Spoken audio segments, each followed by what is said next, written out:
What's going on, everybody? It's Dan Moonshine, the Hillbilly Hellraiser. How the hell are you? I'm doing all right.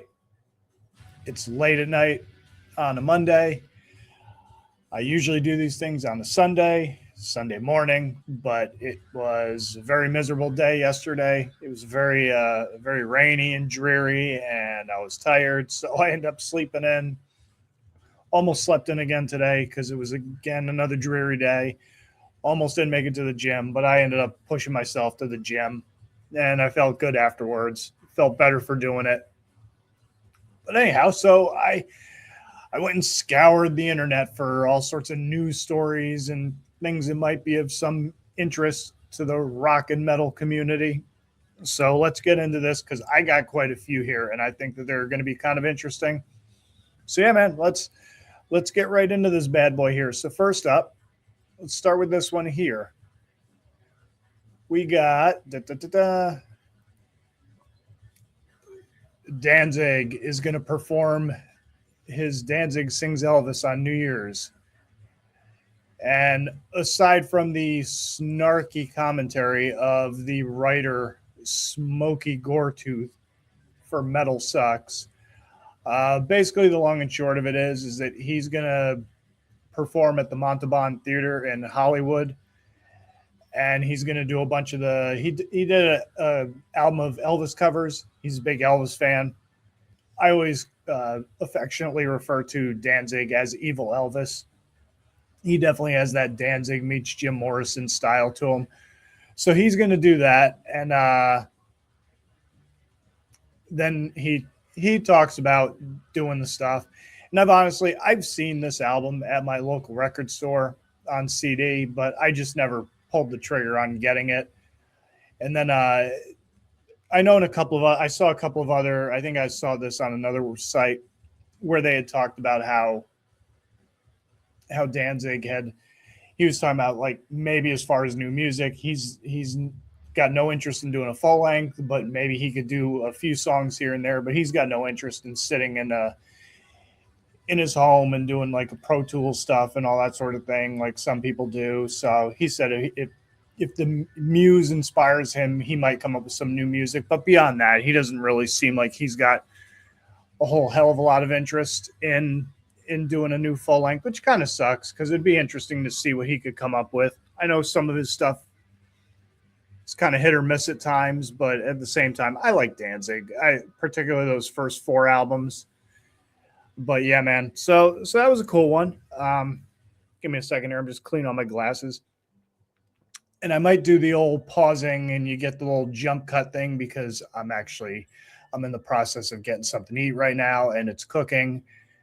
So I'll go take that out of the oven, let it cool for a few, and then grab a couple bites, and then I'd probably be back at it. So next up, we're gonna find the next story here. Stick with a couple of cool little ones here. So I don't know how many of you are familiar with this band, but the band Monolord, they're a bit of a more like a doomy kind of droney band, but they're getting ready to record their next album. They are a 3-piece from Sweden. A lot of their stuff is it's a tad on the monotonous side, but they're pretty cool. I've had buddies of mine who have no idea who Monolord are, that they've asked me, hey, have you ever heard this band? I was like, yeah, they're all right. I mean, their stuff gets kind of repetitive at times, but they are going to... They recorded it with Sylvia Massey, who is... She's worked with a ton of people, most notably Tool, Green Jello, Machine's Loving Grace, and it'll be out on Relapse, or at least the writer on this one at the Obelisk says that they're sure they're still on Relapse. Yeah, last thing they did was a EP in 2023, a full length in 2021. And yeah, they're gonna be recording a new album. They've got a tour to follow, and that's pretty. So if you like Monolord, I don't know how many of you like Monolord, but if you do, they're in the process of writing a new album. And speaking of new albums, I did a video, not to break kayfabe here, but I did a video about like a teaser as far as like a best of albums for the year. I did a little teaser thing of EPs and some other stuff. I'm actually listening to an album. I'm trying to see how it rates for the year. Some good tracks, but I don't know if it's going to actually make my list for the best albums of the year. But it's definitely got some solid tunes on it. But so I'll talk about it at some point. But in my video, I was talking about some anticipated stuff, and I was pretty sure that Corrosion of Conformity had something coming up, and sure enough, they did start recording something. They're in the process of doing it. And the bassist, Bobby Landgraf, I don't know what happened to Mike Dean. I guess I should look into that a little bit further. But he was talking about being holed up at Pepper's Place. And I guess they did a recent interview with the Sonic Road podcast. And they were talking about on top of their tour with Clutch that is taking place in April, which hopefully we get that, hopefully it'll make its way to where I can go see it. But they were talking about being holed up in Mississippi at Pepper's home studio. And it was, they got Stanton from what the freaks, the Porcupine Tree. And he did In the Arms of God, which is a tremendous, tremendous album. I believe he did No Cross, No Crown. Some very killer stuff, but he was talking about how he's really excited to, be with the band and work with Stanton because he is an excellent drummer, and just working with Woody and Pepper. So they're all really excited about what they got going on. Talked about the double album. Let's see. It says Landgraf said it was based on Pepper's idea. I'll just go with what I watch happen in front of me, which is that we probably did 15, 16, maybe even more songs at the writing session. So it came time to record, and they just did it all. Said Pepper's got a good relationship with the label. They trust him. He said, we got to make a double record. And they're like, okay. And he said, that's what I want to do. And they said, all right, let's do it.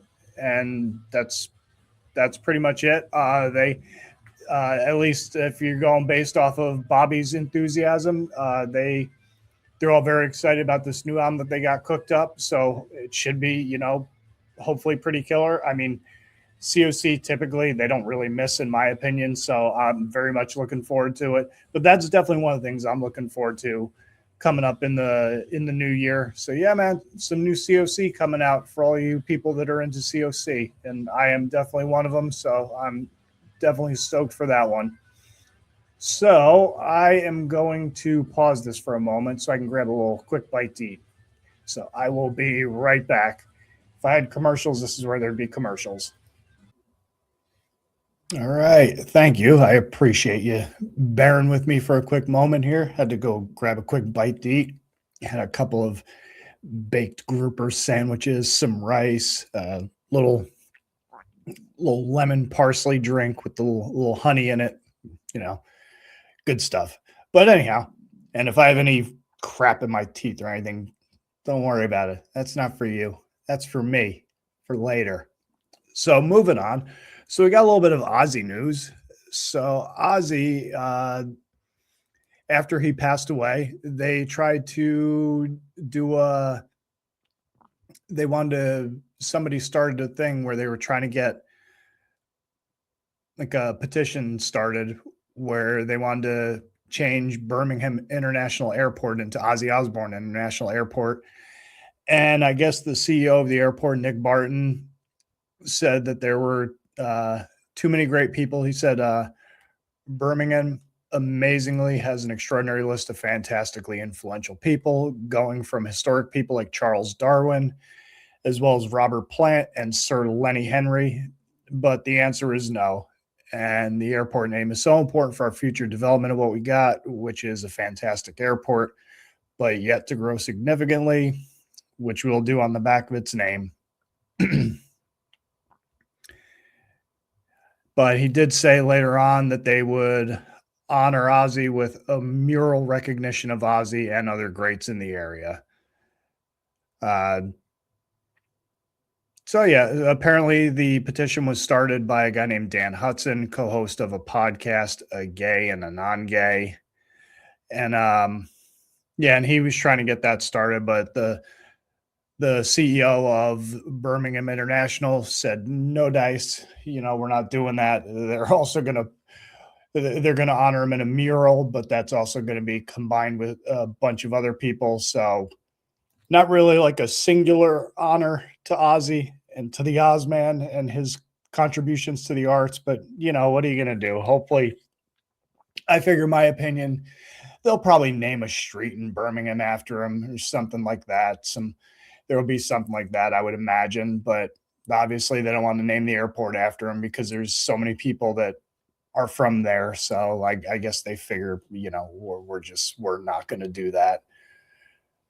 So yeah, that's unfortunate. But at the same time, they'll do something for him. They'll, in England, they'll do something for him because Ozzy was so influential. It's kind of hard to, with him having the impact on the world of music and just the arts in general. I can't imagine somebody's not going to do something to try to pay respects to the man. So moving on to the next thing here.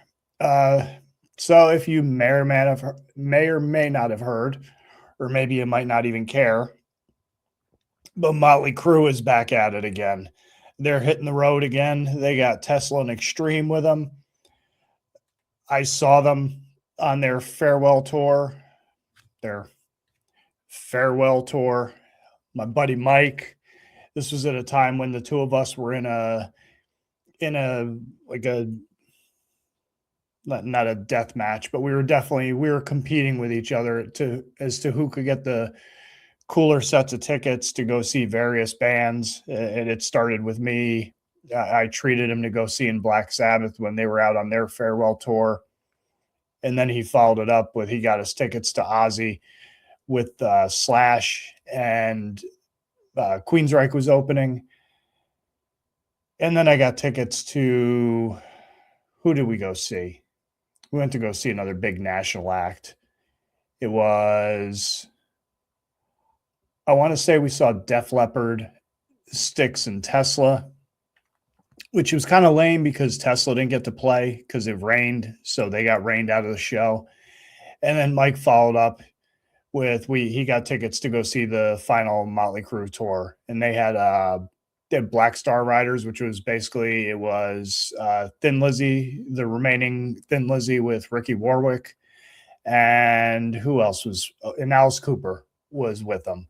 And Cooper was great. I mean, he's always fantastic. I mean, he always is just a tremendous. Actually, I think Mike and I, we even went to go see, we saw Heaven and Hell with, that's what started it. We went to go see Heaven and Hell with Alice Cooper and Queensryche. That was the bill. And then Mike treated me to go see an Ozzy with Slash and who else? Who opened that? It was Slash and Miles Kennedy, and there was, I can't remember who the other band was that opened that tour, and it kind of went from there, was the idea. But anyhow, so their farewell tour was not so farewell after all. As a lot of people know, they kind of iced McMars out. They got John Five playing with them. So now they're back on the road. And apparently, I wasn't aware of this, Vince Neil had a bunch of strokes. He had a couple mini strokes, and then he had a big one while he was asleep on December 26th of 2024, which sucks. The day after Christmas, and you have a stroke while you're sleeping. So they got a handful of tour dates, but Nikki Sixx said he's proud of Neil for making the effort and praised his performance. And he says, I know the internet, this was the writer for Metal Injection, Greg Canelti, about a lot of people are dunking on Neil for his I don't even think it's arguable or subjective, his terrible live performances, and they are getting bad. But Six said, I feel great about that. I'm proud of him. I'm proud of the fact that he had the courage to get up there, and the whole thing went down and he had the stroke. We had to cancel the first residency. There was doubt. They didn't know if he was going to recover. And then, and your health is everything, so on and so forth, yada, yada. So they're all excited that he's back and healthy enough to tour. They obviously, you can see they got a crap ton of dates. They're going to be playing in Tampa next August, but I don't know. I don't know about that one, man. Those are some hefty tickets. I'd love to see Tesla. Tesla's one of my favorite hair bands. I still haven't got to see them. Every time that they come through here, I always miss them. But we'll see. I'll see them eventually. Me and probably a couple of my buddies go check them out. But I don't know about that Motley Crue stuff. I don't want to. I'm not paying like hundreds upon hundreds of dollars to go see Vince Neil hyperventilate up on stage through a bunch of songs and them use every smoke and mirror trick in the book. I meant to. I don't know if I ever showed this before, but I am going to pause this not only because I want to show something real quick that I thought was pretty cool that's relevant to the story. And then also I want to finish eating my rice here. So give me 1 second. Again, if I had commercials, this would be the commercial break. Thank you, my friends. So a quick side note here. This is also part of my news and notes here. John Cena was on the Joe Rogan Experience this past week. Very cool stuff. I did a video about it, talking about it. If you want, go check it out and, hopefully enjoy the video.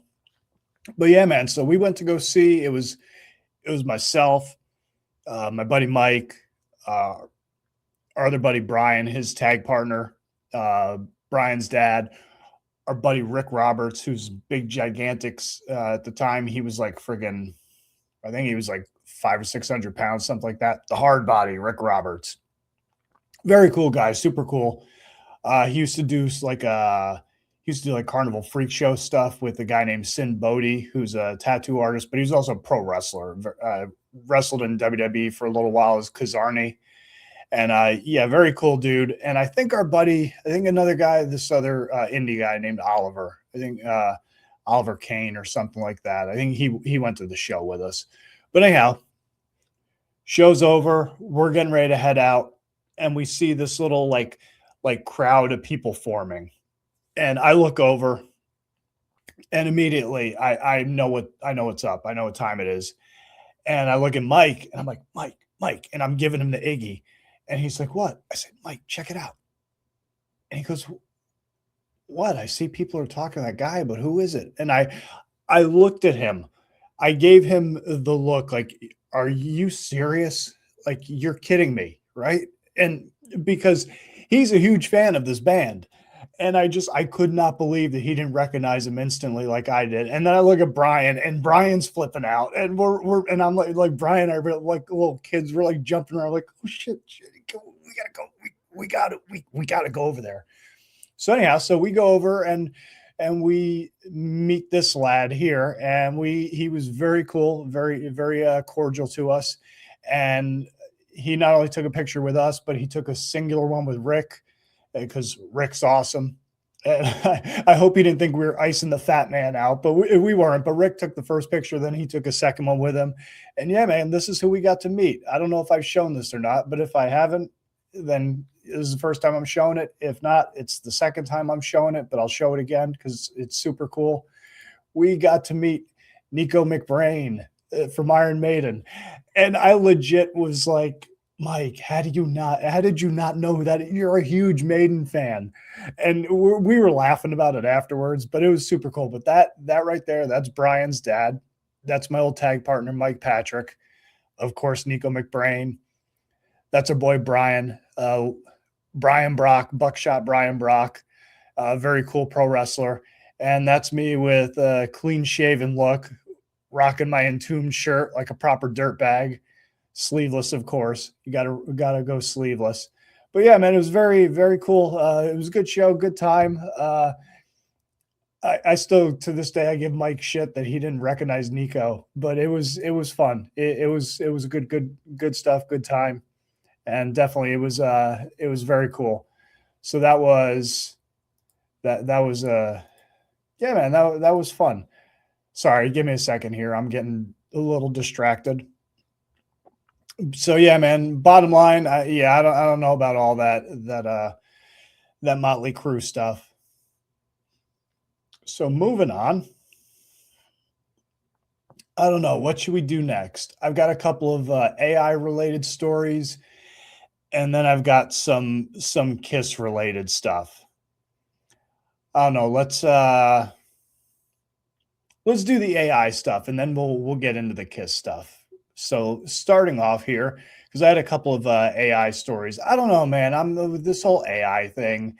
I just I don't know. I'm not really sold on the whole concept. I kind of I feel like it's definitely I don't know if we're going to get into this in a second. I don't know if the genie's already out of the bottle on this one or what's going on, but I feel like I don't know about this one, man. This is something that I think kind of call me crazy, but I feel like it upends society just a little bit too heavily.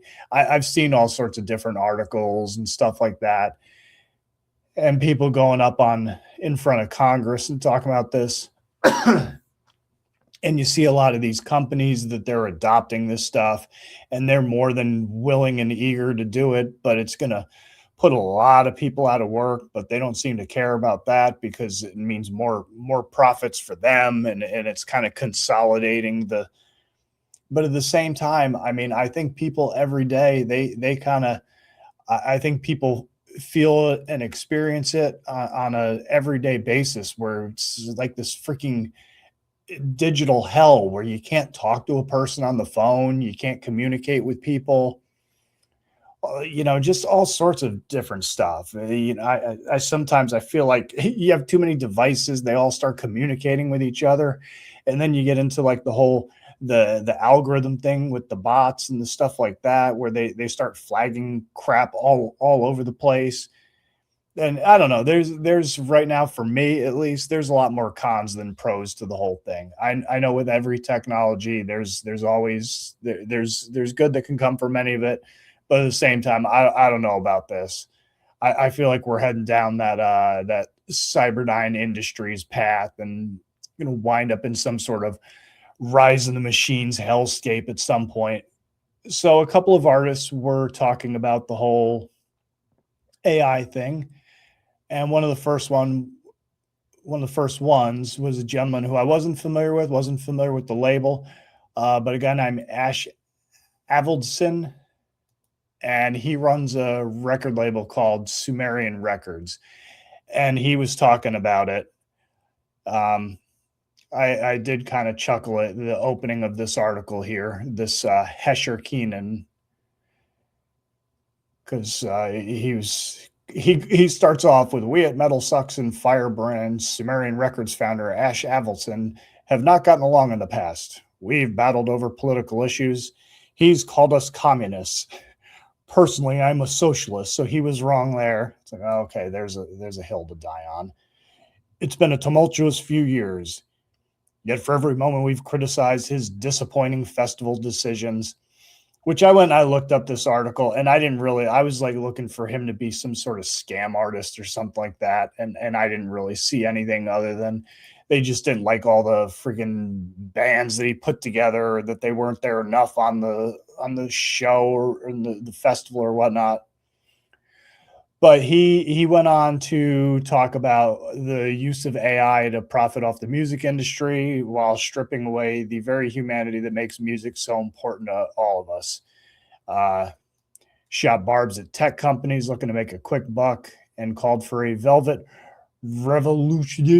And again, this is a common theme that I'm going to mention quite a bit probably when I go through these videos and these articles, is the proofreading or lack thereof.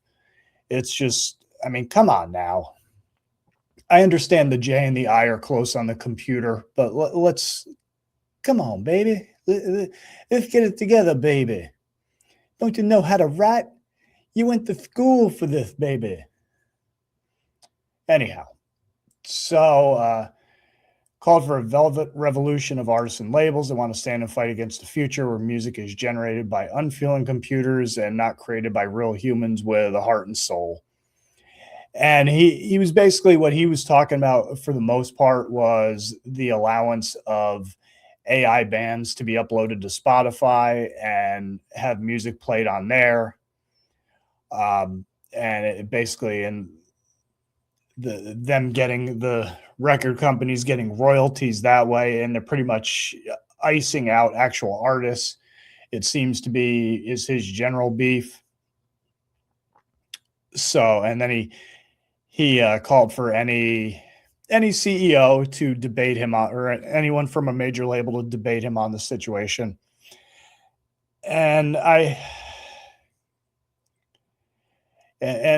totally, I get it. I totally understand it. It's one of those things that, like, how do you disagree with them?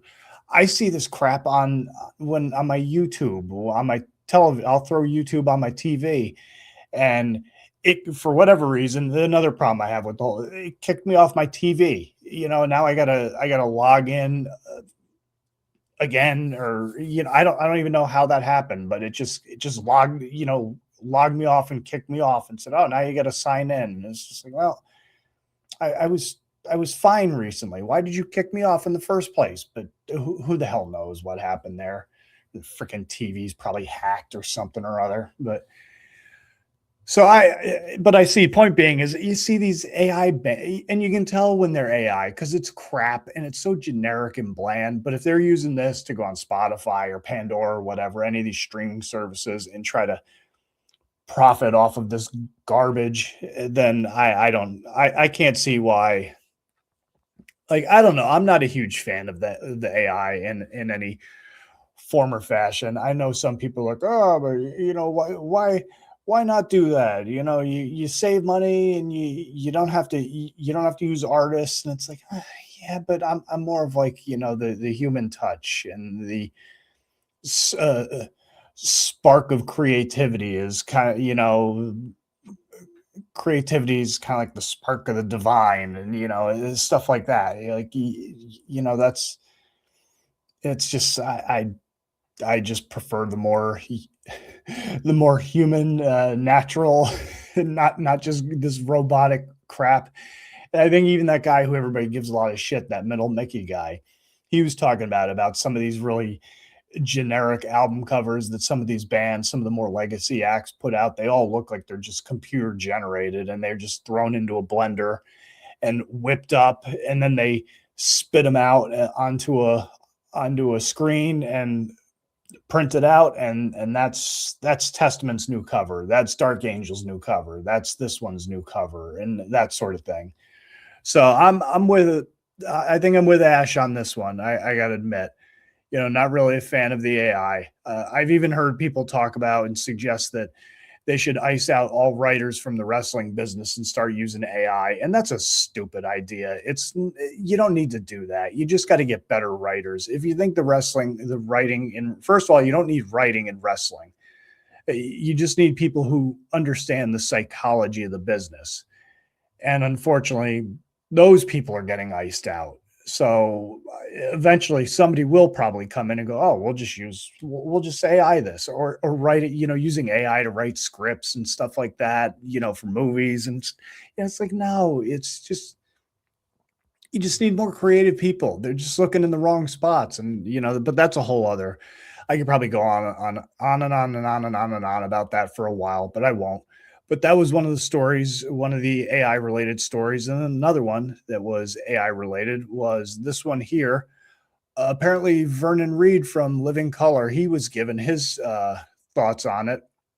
He was doing a podcast with Billy Corgan, and he was talking about it. And he weighed in, and he was saying about it that, well, we've created an entity. I mean, we've wanted the alien to enter into our lives for the longest time. We've been begging for it. We've been entertaining ourselves with the science fiction scenario, and now we've achieved it. Now we've achieved what we've been begging for. We've been entertaining ourselves. I went on to say, I'm not a Luddite and I'm not anti AI, but the problem, just like zombies and The Walking Dead, is the problem what humans do with it. The zombies don't change. The problem is who we are and how we weaponize it. The fact people having AI induced psychosis because uh, he goes into talking about people developing these weird relationships with the AI and how that movie Her that came out a few years ago, how that kind of goes into that, and you see a lot of that. This is certainly something that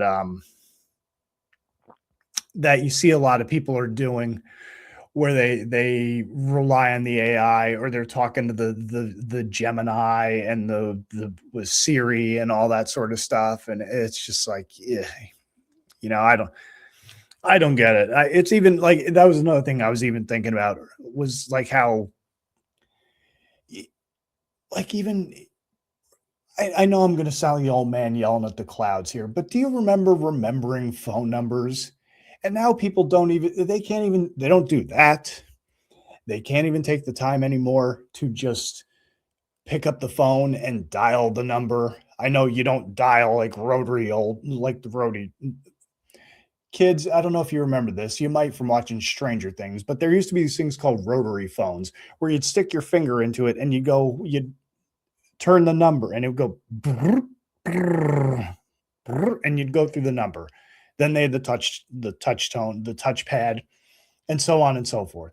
But people don't even do that anymore. Now they just go, oh, call this. And it's just like it just seems to me like it just takes any of the brain power out of doing anything. Like you don't have to remember numbers. You don't even have to take the time to use the energy. Like you're too busy to just go boop, boop, boop, boop, boop. Like I don't know. I think it's stupid. But Reed went on. He kind of they went a little bit further into this, and Billy Corgan was talking about the hypothetical intelligence of a machine that possesses the ability to understand or learn any intellectual task that a human being can, and how humanity may very well find itself staring down an apocalypse brought forth by godlike machines. The whole like rise of the machines kind of thing. And then Reed was speculating about how he's surprised that somebody didn't put out some sort of religious edict against AI at this point. And then they talk about him promoting a new album, so on and so forth. But yeah, it's an interesting subject. It's definitely something that we as people are definitely going to have, for lack of a better term, come to Jesus moment about, like, how far do you want to take this? How fast do you want it to take hold? And then are you going to be able to contain it after you've gotten it? If once it's gone past a certain point, we going to be able to contain it and dial it back? Or is it just going to, because you certainly don't want it to get to the point where stuff starts developing sentience. And I don't know how far off that is, but I tend to feel like any technology that we have, it's probably already been around for like a decade. It's just been getting worked on, and the details being hammered out and trial and error and like R&D'd for about 10 years before it actually gets rolled out to the public. So who knows how long this sort of technology has been around, but we'll see. I guess that's all you can do on that one. So that was another story. And now we will get into the KISS stuff. So one of the first things that I saw was that Gene Simmons has been a busy boy this week. This is what a lot of this is going to be about, Gene. So he went up in front of, I believe it was today, the Monday, the 8th.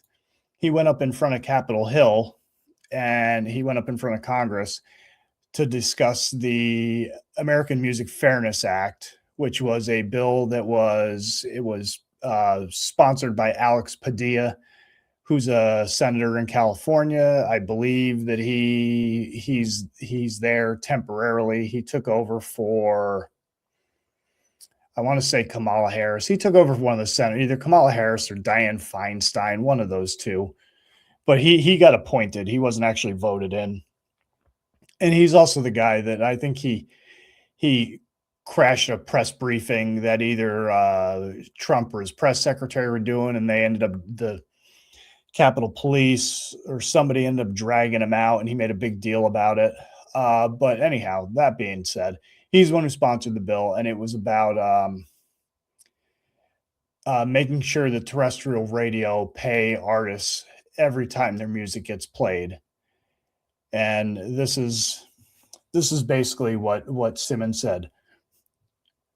On Tuesday, I'll be pointing my finger at both Republicans and Democrats, or senators who are joining to hear me talk about the American Music Fairness Act that needs to be passed because your favorite artists were never paid a single cent when you heard their voices on the radio. Nothing.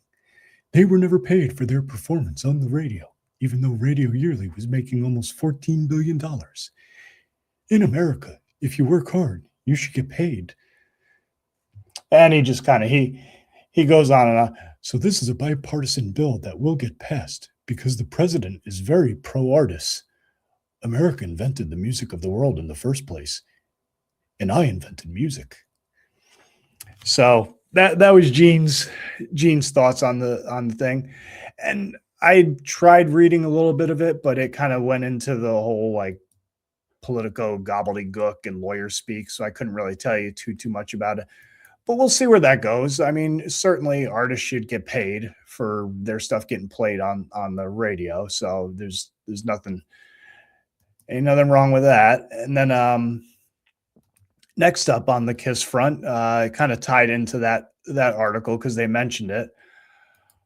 But KISS, along with George Strait, who else was it? I think Gloria Gaynor and somebody else, they all got honored at the Kennedy Center. Yeah, and Sylvester Stallone. And I don't know who Michael Crawford is, but they all got honored at the Kennedy Center. And they got medals for something or other. And Gene talked about knowing the president for 2 decades. Garth Brooks was there to pay tribute to KISS, calling them, saying how the makeup made them the most recognizable band. And then he performed Shout It Out Loud. And yeah, I don't really care too much about all that. But yeah, so I don't exactly know what they're being honored for. I don't know what you have to forgive my ignorance. I don't know what they do at the Kennedy Center, so I don't know exactly what they're being honored for. But they got recognition, and some medals got put on them by the president, so that's kind of cool. And then to kind of round this out here, on a kind of a sad note, because Gene just can't help himself sometimes.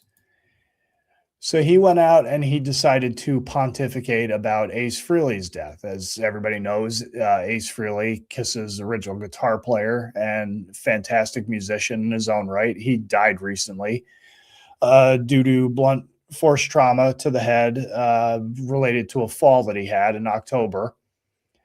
And Gene went on to say that a series of bad decisions caused the death of his former bandmate.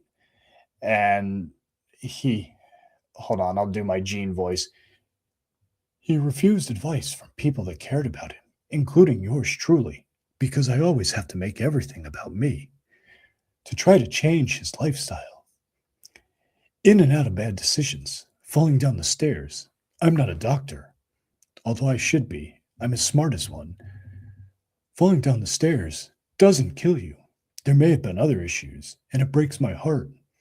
And then he went on to say, the saddest thing, you reap what you shall sow, unfortunately.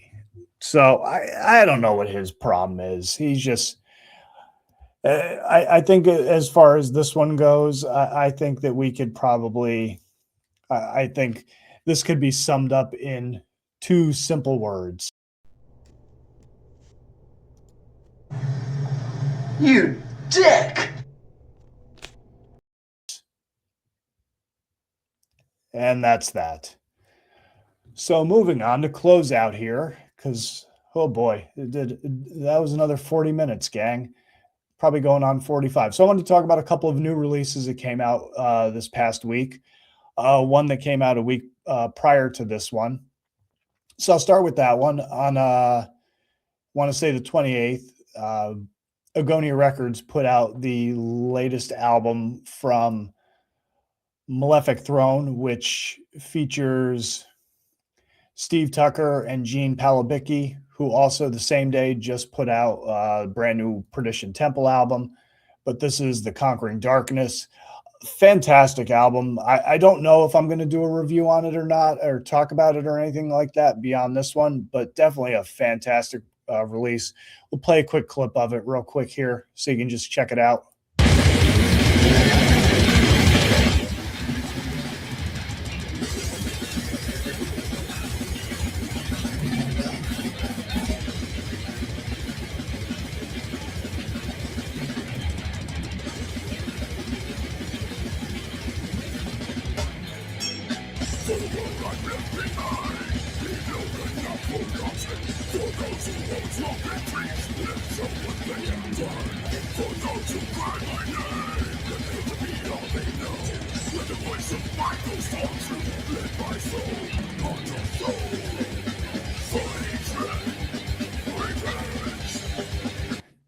But it pretty much goes like that the entire album. It is just brutal from front to back. You know, pretty much what you could expect from those guys. From Gene, John Longstreth is the drummer from Origin, Hate Eternal, was in Angel Corpse at one point. Steve Tucker from Morbid Angel. So I mean, can't really go wrong with that. The art was painted by Danielle Valeriani, who did Dark Funeral Mayhem, and Christoph. I'm not even going to try to pronounce his name, but here, we'll show you real quick. Oh, I guess I can. I stopped sharing that screen. Oh, well. But I'm not going to try to pronounce his name. There's Sabadsdiel or something like that. But its site is Emperor Moonspeller credited. So yeah, man, very cool stuff. And then on to some of the stuff real quick, because I don't want to take up any more of your time, any more than I already have. But a couple of releases that came out this week. Of course, probably one of the big ones is going to be the brand new album from Enthroned. On Seasons of Mist, Ash Spawn. That's the album cover. This one, another ripping, just killer album. I really, really enjoy this one. I'll play a little bit of Ashen Advocacy because I really enjoyed that one. My lords, the judges will show killer album.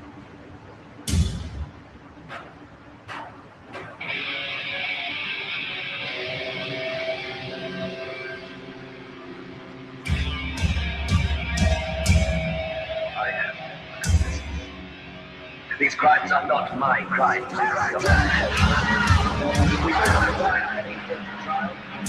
both know why I have been hunted. Come on, witch!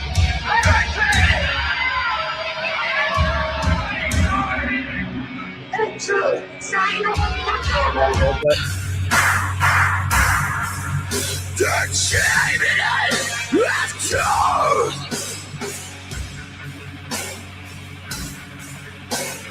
Lost in flame.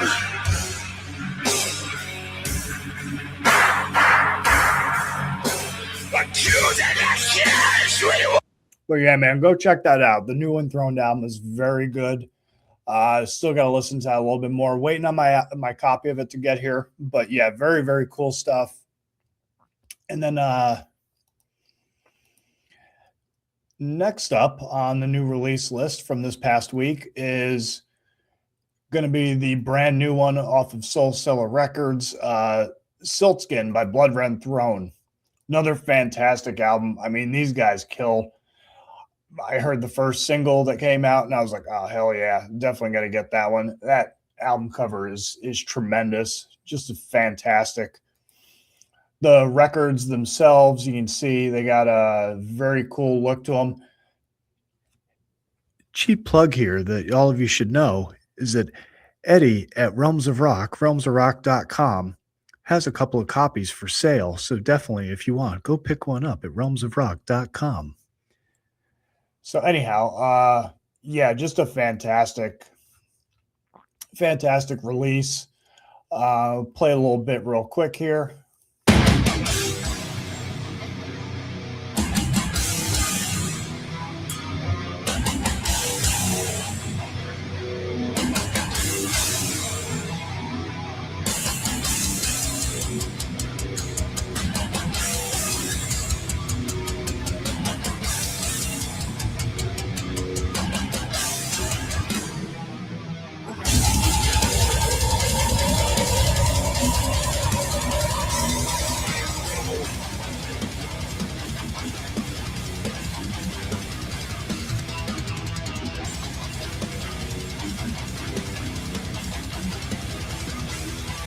Yeah, and that is the whole album. I mean, it's just brutal from start to finish. Just a tremendous stuff. And then finally, to close this out here, there was one more album that came out that I thought was pretty good. It was good, not great, but it came out on Caligari Records, which is a local Tampa label, and it is from a Tennessee black thrash band called Burning Death. It is their self-titled. And I just let you listen to a little bit of this right here.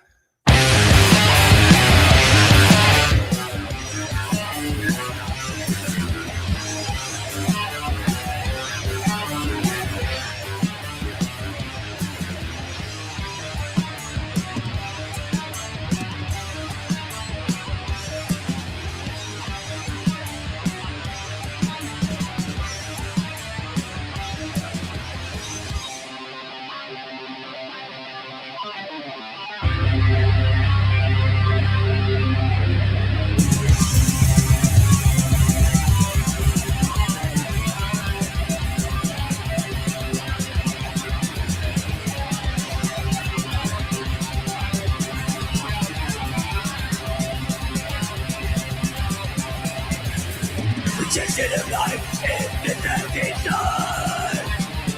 Visions of darkness now have begun.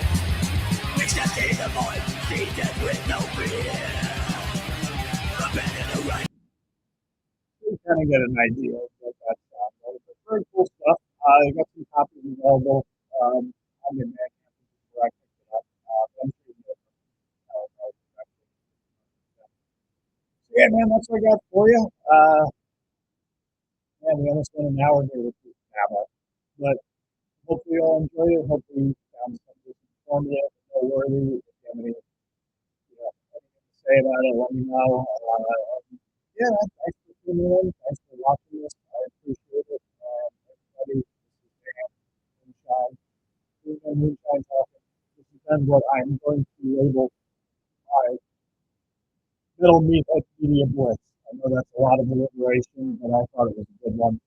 Kind of combine a couple of those stupid little nicknames I use to do my videos with the Facebook thing.